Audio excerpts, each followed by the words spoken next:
Vamos con las noticias de las 7:30. Muy buenos días, don Eric Gutiérrez. Buenos días, don Luis. Mañanas en Libertad, con Luis del Pino. El alcalde de Bucarest y candidato europeísta Nicu Orban ha ganado la segunda vuelta de las elecciones presidenciales en Rumanía, celebradas este domingo en el país, con un 54,03% de los votos según los resultados oficiales correspondientes al 94% del escrutinio. Con más de 5 millones de votos, cerca de 112.000 procedentes del extranjero, Dan se ha impuesto al ultraconservador George Simion, candidato de la Alianza para la Unión de los Rumanos, que ha obtenido un 45,97%, equivalente a más de 4,370.000 millones de votos, según datos de la Autoridad Electoral Permanente. Los sondeos a pie de urna ya apuntaban a la victoria de Dan y además, tras conocerse los resultados preliminares, el candidato europeísta celebró lo que calificó como un momento de esperanza, aunque advirtió que el país afronta un periodo difícil pero necesario. Ayer en Rumanía pues ha podido la cúpula de la Unión Europea respirar un poquito. Ya saben ustedes que las elecciones presidenciales rumanas fueron anuladas a finales del año pasado porque estaba ganando el candidato que no querían la cúpula de la Unión Europea que ganara. En esta nueva edición de las elecciones presidenciales ganó la primera vuelta otro candidato, George Simion, que no quería la cúpula de la Unión Europea que ganara.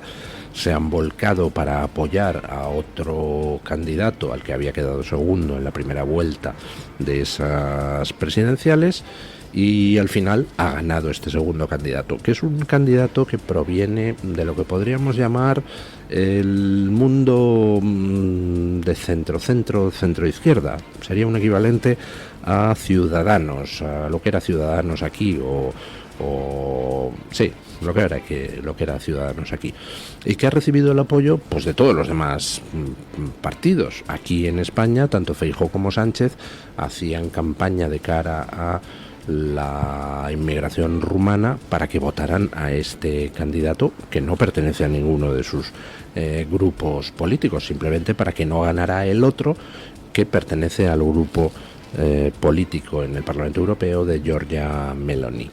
Y bueno, pues al final han logrado su propósito y se ha impuesto este candidato avalado por la cúpula de la Comisión Europea. Resulta curioso que el que ha ganado en el voto exterior, es decir, los rumanos que han tenido que salir de Rumanía y están trabajando en el extranjero, es el candidato de la derecha soberanista. Bueno, no sé si se pueden extraer de eso lecciones, pero el caso es que la derecha soberanista ha alcanzado pues el 45% de los votos. Nunca en la historia había alcanzado ese récord de votos la derecha soberanista en Rumanía, con lo cual también en Rumanía como en Portugal ha muerto el bipartidismo. Por cierto, un par de cosas curiosas. Ayer el dueño de Telegram hizo público un mensaje donde decía que el jefe de los servicios de inteligencia franceses le exigió que censurara durante la campaña de las presidenciales en Rumanía las opiniones en favor del candidato de la derecha soberanista. Le exigió que censurara, le pidió que censurara las voces de la derecha conservadora, lo que ha levantado mucho revuelo en toda Rumanía. Este tipo de peticiones son habituales, es decir, por debajo de la mesa hay servicios de información de países de la Unión Europea tratando de que se censure en las redes a los candidatos que la cúpula de la Comisión Europea considera no afectos. Pues habrá que verlo. Y por cierto, otra cosa referido al tema de censura.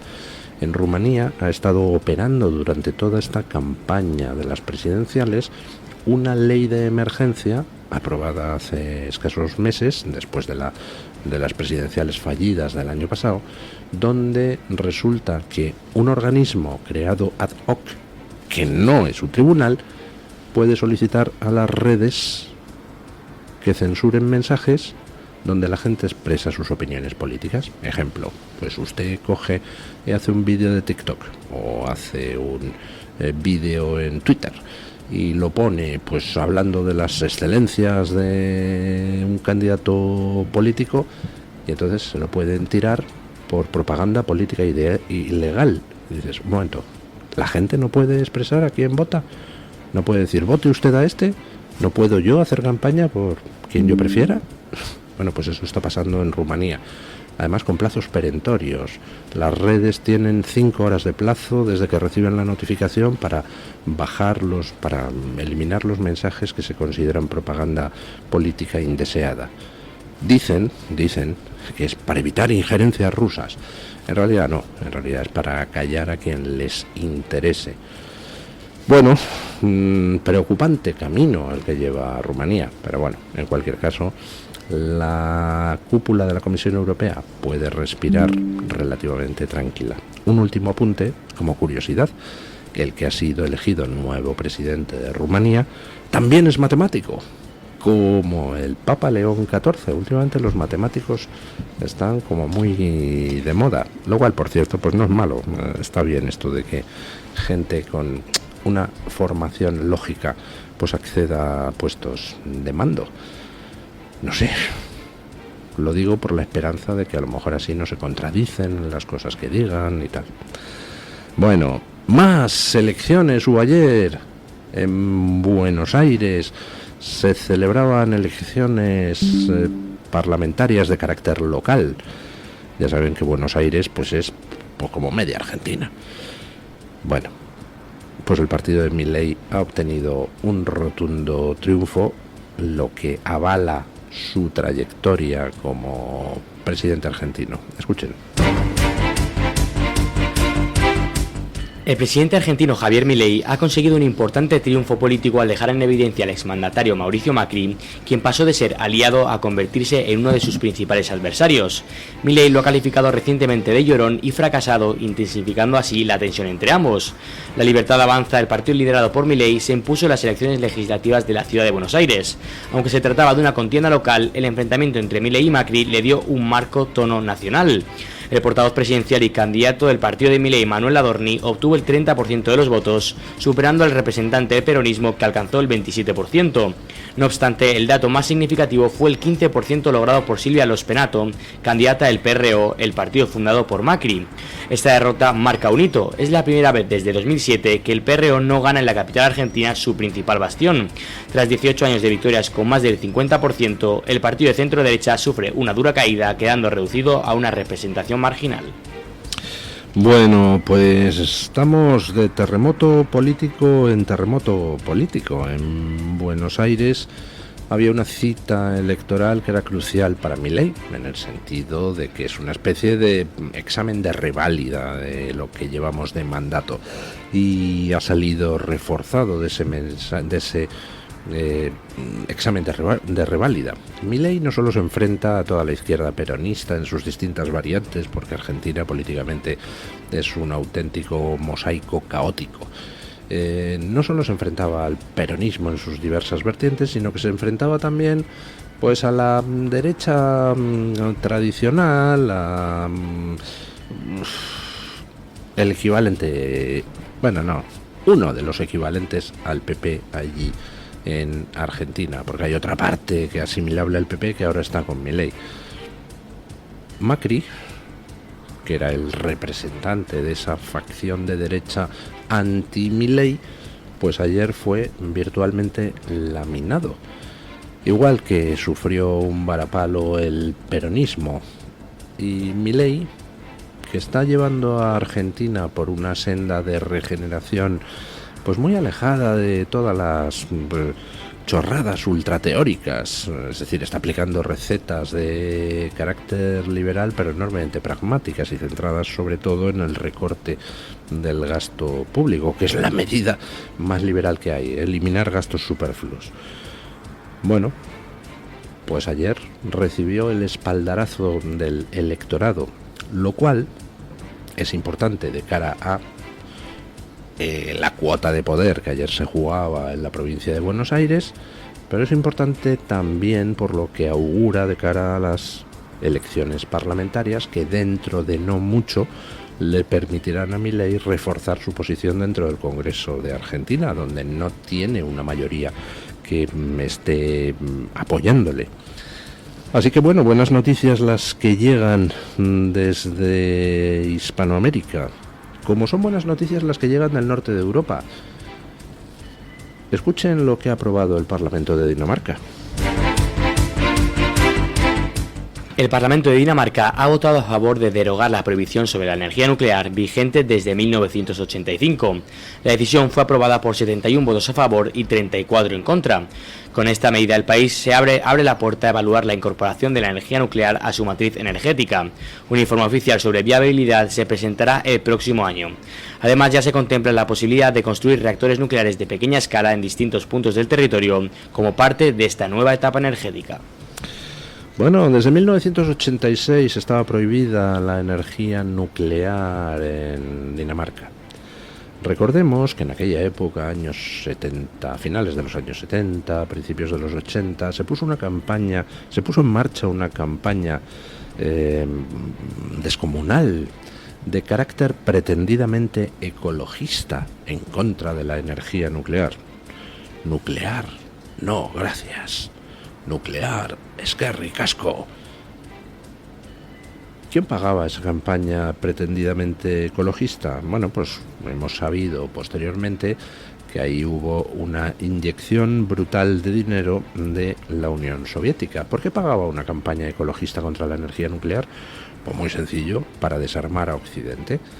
Primero, para impedir a Occidente tener acceso a una fuente de energía limpia y barata, y segundo, para rodear todo lo nuclear de un halo siniestro de cara a que Occidente pues estuviera nuclearmente desarmado frente a una Unión Soviética que sí que tenía armas nucleares. Y mientras tanto, mientras financiaba campañas ecologistas en Occidente para que Occidente renunciara a lo nuclear, tanto en el terreno militar como energético, pues en la Unión Soviética se dedicaban a construir centrales nucleares absolutamente chapuceras, recuerden Chernobyl, y por supuesto a armarse con misiles nucleares. Resultado de esa campaña de la Unión Soviética para que la Europa occidental renunciara a lo nuclear, pues fueron esas prohibiciones y moratorias nucleares. Aquí en España, pues fue el gobierno de Felipe González el que aprobó la moratoria nuclear y canceló todo el programa de desarrollo de centrales nucleares que en estos momentos nos permitiría, si hubiera continuado adelante, ser soberanos energéticamente. En Dinamarca también se prohibió la energía nuclear. Aquí en España la campaña llegó hasta el punto de que ETA asesinó a un ingeniero de la central de Lemóniz y después de distintos atentados se tuvo que parar la construcción de esa central. Bueno, pues el ciclo ha terminado.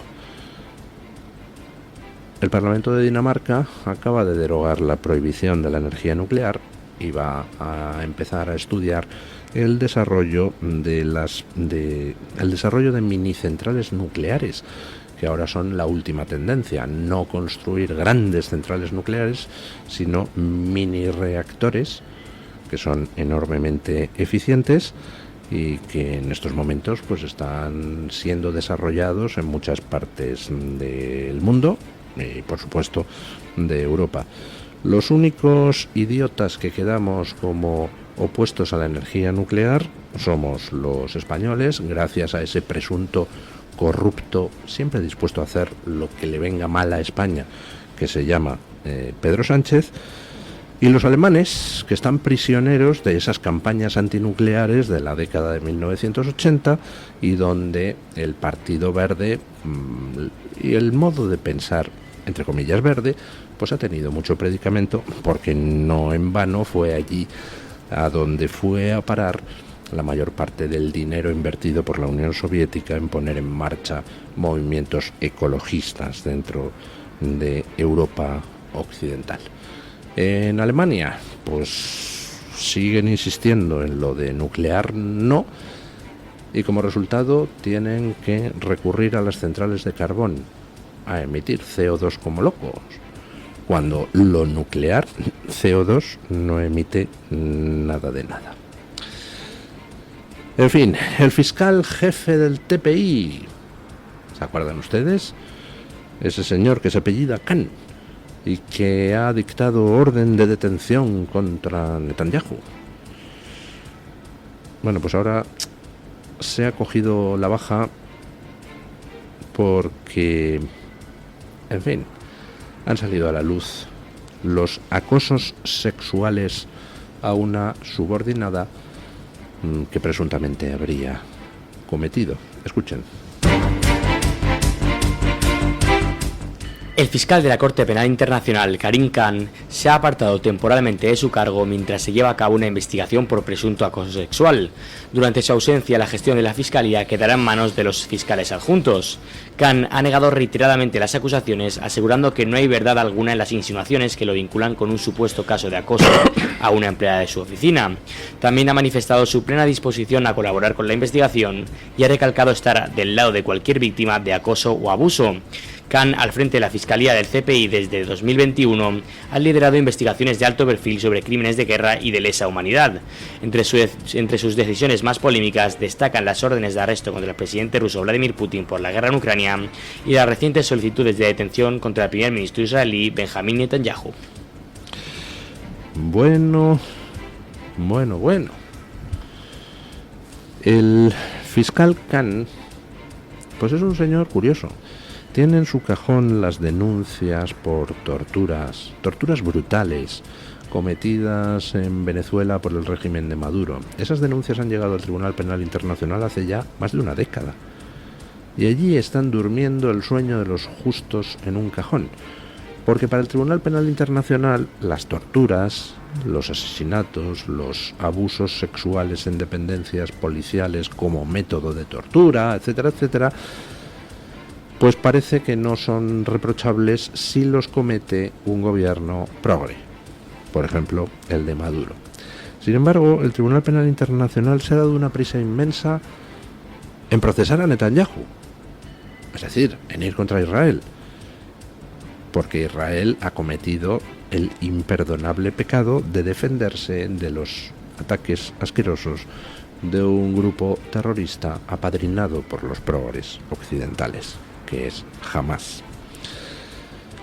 Hace nada supimos que el fiscal puso en marcha la imputación de Netanyahu, pues escasos días después de ser acusado de abusos sexuales por una subordinada. Vamos, que pues una de dos, o el fiscal por motivos ideológicos se dedica a perseguir a Israel, mientras que no persigue a dictadores como Ortega en Nicaragua, como la dictadura cubana o como la dictadura venezolana, por motivos ideológicos, o bien como manera de escapar. Es decir, como le acusan de abusos sexuales, entonces coge y la emprende contra Israel para así tratar de recibir la cobertura del mundo progre y librarse de las acusaciones. Pero no le ha valido de mucho. Las acusaciones han seguido adelante y el caso ha continuado investigándose, y al final pues salieron todos los detalles de cómo este se dedicaba presuntamente a acosar a una subordinada muy concreta, pues por todas partes del mundo. Es decir, iban de viaje a no sé dónde y pues debía de gustarle la muchacha. El caso es que se dedicó a acosarla sexualmente y la muchacha lo denunció en su día y ahora se han hecho públicas esas denuncias. Y tras hacerse públicas esas denuncias, pues este señor, el que procesó a Netanyahu, pues ha optado por cogerse una baja temporal, apartarse del cargo y decir que tiene plena confianza en la justicia, patatín y patatán. Decía antes que había dos alternativas por las cuales este hombre había cargado contra Netanyahu. O bien, que es que le gusta cargar contra Israel mientras mientras, digamos, ignora los abusos, las violaciones de derechos humanos que cometen todas las dictaduras progres, o bien la segunda cosa es que le obligaran a ir contra Netanyahu precisamente con esta denuncia de acoso. Dejemos las dos posibilidades encima de la mesa. En cualquier caso, el Tribunal Penal Internacional, pues habría que cerrarlo. Un Tribunal Penal Internacional que actúa contra Israel por defenderse del pogromo más cruel desde la Segunda Guerra Mundial. Y además por defenderse con un respeto escrupuloso a los derechos humanos. Yo no conozco ningún otro ejército que avise: oiga, voy a bombardear población civil, lárguense de esta zona que voy a bombardear. Es el único ejército en el mundo que lo hace. Bueno, pues a pesar de todo, el Tribunal Penal Internacional va contra Israel, mientras hace caso omiso de las denuncias de torturas asquerosas, de torturas repugnantes que se cometen, por ejemplo, en Venezuela.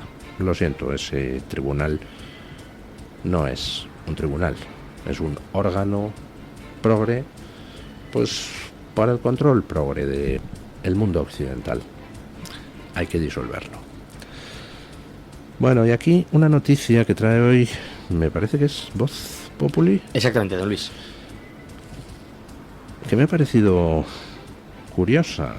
De repente Sánchez rescata a un defenestrado. Escuchen. Según ha informado Voz Populi, el regreso de Iván Redondo al núcleo estratégico del PSOE es inminente, en medio de la creciente crisis que atraviesa el gabinete de Pedro Sánchez. Fuentes consultadas por el medio señalan que los 2 años restantes de legislatura se plantean como una campaña electoral constante con el objetivo de asegurar buenos resultados de cara a 2027. El mismo medio apunta que figuras clave del Ejecutivo como los ministros María Jesús Montero y Félix Bolaños, así como el actual jefe de gabinete de la presidencia, Diego Rubio, estarían generando crecientes recelos dentro del partido y en Moncloa.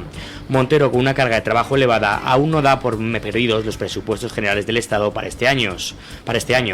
Bolaños no ha logrado consolidar una mayoría parlamentaria estable que permita avanzar en la agenda legislativa, y por su parte Rubio ha sido cuestionado por su falta de acierto en la estrategia del Ejecutivo ante varios frentes críticos como el apagón, la crisis ferroviaria o la filtración de los mensajes entre Sánchez y su exmano derecha, José Luis Ábalos. Estas son las típicas noticias que uno pues no sabe cómo interpretar. Y no sabe cómo interpretar porque ante toda noticia pues uno debe preguntarse, para empezar, ¿es cierta la noticia? ¿O es una intoxicación, un globo sonda, un rumor? Que, por ejemplo, lo de hoy, El País: fuentes del gobierno dicen que no cederán al chantaje de entorno de Ábalos y Koldo con los WhatsApps. Pues esa noticia es directamente mentira, es intoxicación. Los WhatsApps que se están publicando de acuerdo entre Sánchez y Ábalos, y además posiblemente la mayoría de ellos hayan sido hechos hace 3 días con un programita para componer imágenes. Es decir, no tenemos ninguna constancia de que sean reales. Y eso, de que el gobierno filtra, que es un chantaje de Ábalos, pero que va a mantenerse firme, por amor de Dios. He visto guiones guiones menos malos en algunas obras representadas en pueblos durante el verano por compañías de aficionados. No me fastidie. Esto de que Sánchez recurra a Iván Redondo, ¿es cierto o no es cierto?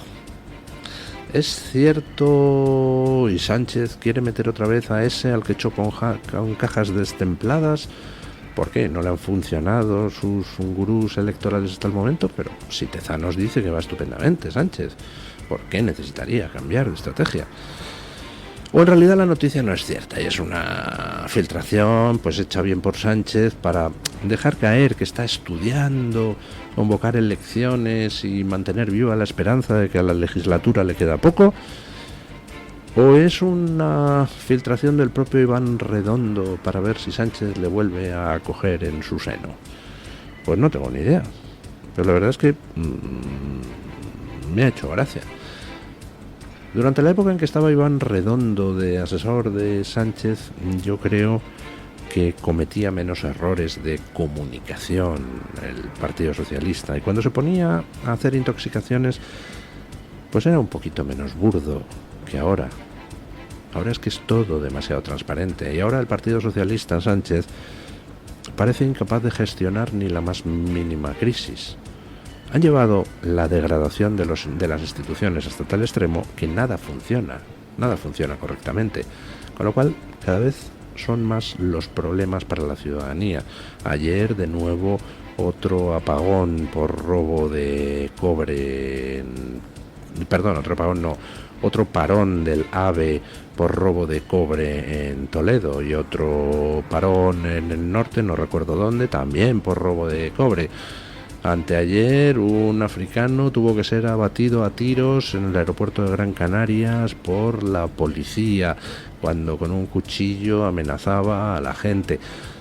Todo se está volviendo caótico, funciona cada vez peor, y los problemas no hacen más que crecer. Y ante todo eso, Sánchez no sabe cómo reaccionar desde el punto de vista de la opinión pública. Su gestión, por ejemplo, pues ya recurre a lo más grueso, a lo menos sutil. Ejemplo, pues para tapar todo el tema del apagón, sacan el asunto de los WhatsApps para dirigir la mirada de la opinión pública hacia otro lado. Pero pues eso ya no cuela con la facilidad que colaría en otro momento, precisamente por lo poco sutil. Iván Redondo, pues al menos se le ocurrían cosas un poquito más elaboradas, un poquito menos de chimpancé ahí dando saltos en una charca de barro.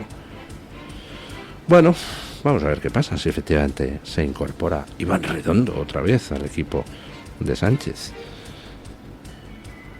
Muy desesperado tiene que estar Sánchez, si esto es verdad, insisto, si esto es verdad. Vamos con doña Rebeca Crespo para que nos cuente qué trae hoy la Gaceta en portada. Buenos días, doña Rebeca. ¿Qué tal? Muy buenos días y feliz lunes para todos los oyentes de Mañanas en Libertad. Este lunes en Gaceta.es hablamos de la triple jornada electoral que se ha vivido este domingo en diferentes naciones europeas. En concreto en Rumanía, la maquinaria de Bruselas ha logrado la victoria del candidato globalista en una jornada en la que los patriotas han denunciado irregularidades. Nicus Ordan contaba con el apoyo de populares y socialistas. El alcalde de Bucarest ha ganado esta segunda vuelta de los comicios celebrados en Rumanía con el 54% de apoyo según resultados oficiales. Dan contaba con el apoyo de toda la maquinaria de Bruselas, de populares y socialistas, como decía, y ha derrotado al candidato soberanista y patriota de la AUR, George Simeon. Por otro lado, también hablamos de Polonia. Allí el globalista Trzaskowski ha vencido por la mínima, aunque el conservador Nawrocki del PiS podría ganar la segunda vuelta presidencial. Ha habido solo 2 puntos de diferencia entre ambos candidatos. Y en Portugal, hoy sí que celebramos el histórico resultado de la derecha soberanista y patriota que representa Chega, que ha empatado en diputados con los socialistas. Desde Chega, André Ventura ha asegurado que desde este domingo se ha roto con el bipartidismo en el país. Por otro lado, hoy también comentamos que el gobierno de Sánchez va a presentar mañana martes una reforma del reglamento para amordazar y expulsar del Congreso a los periodistas disidentes. Unai Cano nos cuenta más detalles sobre este asunto ahora mismo en Gaceta.es. Gracias y feliz lunes para todos.